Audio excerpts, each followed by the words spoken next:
বাবা সোহেল, হ্যাঁ বাদান। একটু দাঁড়াও, তোমার সাথে কিছু কথা ছিল। হ্যাঁ বাদান বলেন। আচ্ছা বাবা, কথা পরেই কই, কিন্তু তুমি এই ভোর সন্ধ্যাবেলায় কই রওনা দিলা বাবা? আব্বাজান একটু পর মাগরিবের আজান দিবে, এই জন্য আগে থেকে আমি মসজিদ বলে এগিয়ে যেতেছি। আহ বাবা, তোর কথা শুনে বুকটা ভরে গেল। তুই কত খারাপ ছিলি, বন্ধু বান্ধবের সাথে আজে বাজে নেশা করতি। যাক, তোকে যে আল্লাহ এত ভালো বানাইছে, এজন্য আমি আল্লাহর কাছে শুকরিয়া আদায় করি, আলহামদুলিল্লাহ।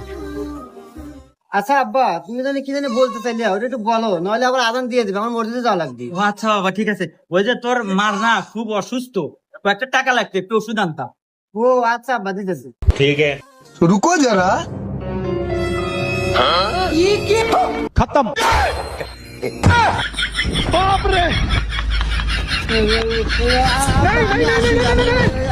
আসি। বন্ধুরা, কি বুঝলেন? পোশাক এবং লেবাস